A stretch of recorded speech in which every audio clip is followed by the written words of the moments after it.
नमस्कार, मैं डॉक्टर मानिक जैन। आज हम बीए पाठ प्रथम का द्वितीय प्रश्न पत्र देख रहे हैं, प्राचीन भारत का इतिहास। और आज हम देखेंगे भारतीय इतिहास के प्रमुख स्रोत कौन कौन से हैं।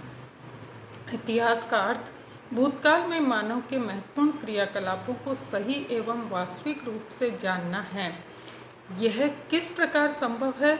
एक वीडियो कैसेट के भांति रील को पीछे घुमाकर अतीत की घटनाओं को यथावत पुनः देख पाना संभव नहीं है।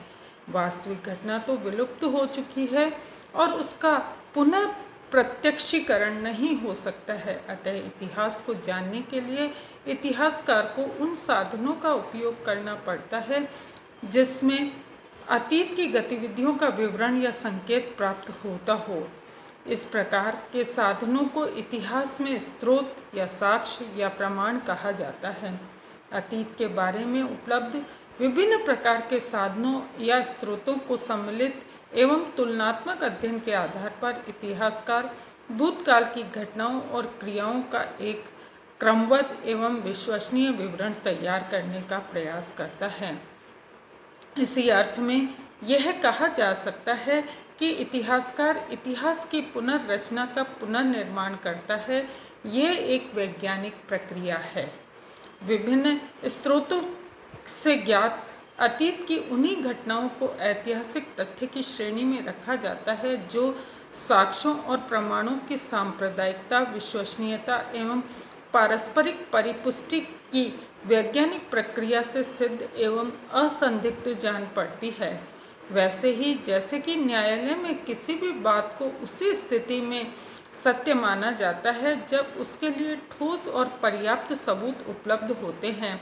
इसका अर्थ यह है कि अतीत की वे घटनाएं जिनका कोई प्रमाण हमारे पास उपलब्ध नहीं है, इतिहास का हिस्सा नहीं बन सकती।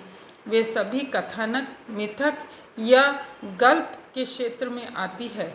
इतिहास को जानने के विविध स्रोत इतिहासकार के लिए आधार भूमि है। इतिहासकार का मूल मंत्र है नामूलम लिख्यते किंचितात्, अर्थात बिना मूल या आधार या प्रमाण के कुछ भी लिखना संभव नहीं है।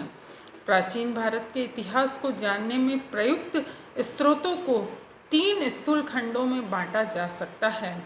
पहला है पुरातात्विक स्रोत, दूसरा है साहित्यिक स्रोत और तीसरा है विदेशी लेखकों और व्यापारियों के विवरण।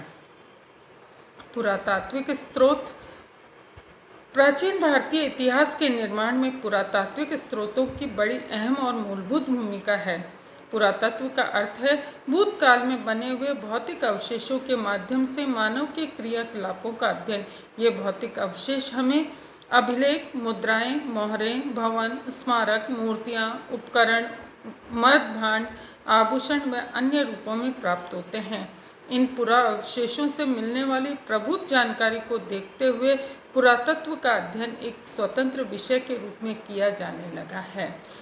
इतिहास की रचना पुरातात्विक स्रोतों का योगदान 2 रूपों में उभर कर आता है। पहला है स्वतंत्र प्रकाशक के रूप में एवं दूसरा है संशोधक, समर्थक और परिवर्धन के रूप में।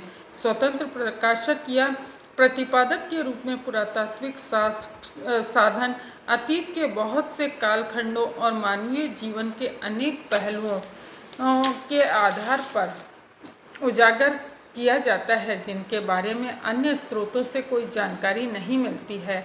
भारत में पूरा पाषाण काल, मध्य पाषाण काल, नव पाषाण काल, ताम्र काल वस्तुतः लिपि ज्ञान से रहित संपूर्ण काल की जानकारी उस काल के उपलब्ध भौतिक अवशेषों के माध्यम से ही मिलती है। इसी प्रकार सिंधु सभ्यता जो एक विलुप्त भूभाग में प्रसारित थी और भारत की आधारभूत सभ्यताओं में से एक थी के बहुविधि पक्षों का ज्ञान हमें पुरातात्विक साधनों के आधार पर ही होता है। सिंधु सभ्यता के बाद आने वाले प्राचीन भारतीय इतिहास के अन्य कालों में भी अन्य स्रोतों से अज्ञात अनेक पक्षों को पुरातत्व ने उद्घाटित किया है। पुरातात्विक स्रोतों की दूसरी भूमिका भी कम महत्वपूर्ण नहीं है। जब इससे मिली जानकारी का आधार के आधार पर साहित्यिक स्रोतों से ज्ञात सूचनाओं की परिपुष्टि, खंडन, संशोधन, परिवर्धन, परिमार्जन होता है। पुरातात्विक उत्खननों का क्रम जारी है और जैसे जैसे नए स्थलों का उत्खनन किया जाएगा, इतिहास के बारे में हमारी जानकारी समृद्ध होती जाएगी। इति नमस्कार।